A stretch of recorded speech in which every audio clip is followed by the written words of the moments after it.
Hello everyone, and welcome back to our channel, your go-to space for deep political commentary, sharp analysis, and the inside story behind South Africa's most pressing developments. Today, we are diving into a story that's once again igniting fierce debate about justice, power, and political survival. It's a story involving one of the ANC's most controversial former leaders, Ace Magashule, and his now years-long battle with the justice system over the infamous Asbestos corruption case. Magashule, who now heads the African Congress for Transformation, or ACT, has come out swinging once again. Outside the Bloemfontein High Court, he delivered what can only be described as a full-throated challenge to the National Prosecuting Authority, the NPA. His message was clear: stop postponing my trial. Let me face the music in court, and let me clear my name. He's tired, he says, of the delays. Tired of the political shadowboxing. Tired of what he sees as a deliberate attempt to keep him in a state of permanent uncertainty, unable to move on, politically or personally. Now let's unpack the background for those unfamiliar with the details. This all stems from a R255M asbestos audit project that took place in the Free State back in 2014 when Magashule was still the province's premier. The goal of the project was supposedly to identify and remove hazardous asbestos roofing from homes. But according to investigators and prosecutors, it was riddled with corruption, inflated contracts, and ghost services, a scheme designed more to enrich politically connected individuals than to protect vulnerable citizens from toxic building materials. Magashule and several co-accused face no fewer than 21 charges, including fraud, corruption, and money laundering. And despite the case being active since 2020, it's been marked by constant delays. The most recent twist. The matter has now been postponed yet again, this time all the way to January 2026. Yes, you heard that right.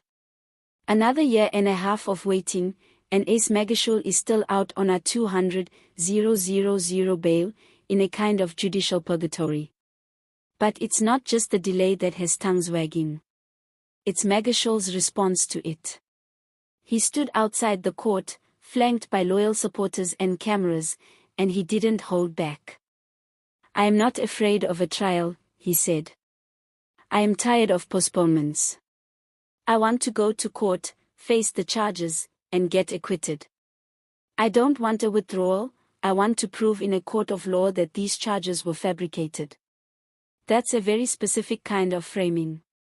He's not begging for the charges to be dropped. He's not ducking. In fact, he's demanding his day in court, publicly. Why? Because he wants to shift the narrative from alleged corruption to political persecution. And make no mistake, this is a calculated political move. Magashule is casting himself not as a fugitive from justice, but as a political martyr, a man who, in his words, is being targeted because he refuses to bow to the Ramaphosa agenda. And this isn't new.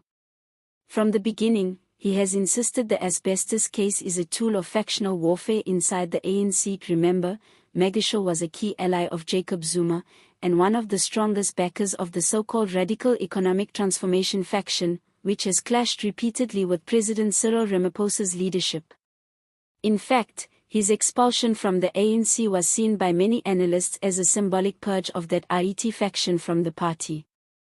And now, as the leader of the breakaway ACT party, Magashule is working to rebuild his political brand, and what better way than to portray himself as the victim of a politically motivated prosecution.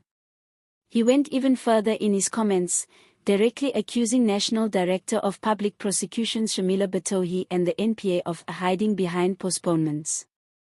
If they have a case, he said, let them bring it. If not, then the people must see this for what it is, persecution disguised as prosecution. And that raises a bigger question: what's going on with these endless delays? To be fair, corruption trials are complex. They often involve mountains of paperwork, bank records, witness statements, expert analysis, and coordination across various government departments. But the concern, increasingly, is that the NPA is taking far too long to get its ducks in a row. Legal experts have pointed out that these repeated postponements risk undermining public confidence, not just in this case, but in the broader fight against state capture and corruption. And let's not forget, this is not just about one man. The Asbestos case has become a symbol of the NPA's struggle to deliver justice in post-Zuma South Africa. For years, the public was told that accountability is coming. That the looters of state funds would be prosecuted. But we've seen too many of these cases drag on without resolution, while public trust continues to erode. So the stakes are high. Not just for Ace Magashule's personal legacy, but for the credibility of the prosecuting authority and even the judiciary. Can South Africa prove that no one is above the law? Or will the courts become graveyards for high-profile cases that never reach trial? Meanwhile, Magashule's political maneuvering is worth watching. By taking this aggressive stance, calling for a trial, rejecting a quiet withdrawal, and pointing fingers at the NPA, he's reclaiming control of the narrative. He's no longer just the accused. He's presenting himself as the defender of justice, the man who wants the truth exposed, and who's willing to face the courtroom to do it. This may play well with his base, particularly those who still feel alienated by the ANC's new direction or nostalgic for the Zuma era.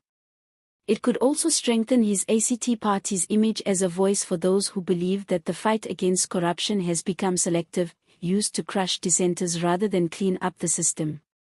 So what does this mean for the future? First, don't expect this case to be resolved anytime soon. With a new court date now set for January 2026, it's likely this will continue to hang over Magashule's political career for the foreseeable future. But don't expect him to stay quiet either. He's clearly using the courtroom, and the media coverage around it, as a platform for his political revival. Second, the NPA is under pressure. If they truly have the evidence, they need to act decisively and bring it to court. If they don't, then the growing perception that justice is being delayed, and maybe even manipulated, could do long-term damage to their legitimacy. And finally, this raises uncomfortable questions about the state of our democracy. Are we seeing justice in action, or political lawfare? Is the NPA overburdened, or politically compromised? And what does it mean when high-profile cases drag on for years without a single ruling? These are the questions South Africans will have to grapple with as we move closer to 2026 and beyond. Let us know your thoughts in the comments. Do you believe Magashule is being unfairly targeted? Or is this just another case of a politician trying to dodge accountability? Don't forget to like the video, subscribe to the channel, and hit the notification bell so you never miss an update on South African politics. We bring you the stories others won't, with context, depth, and insight. Thanks for watching, and as always, stay informed, stay critical, and stay engaged. See you next time.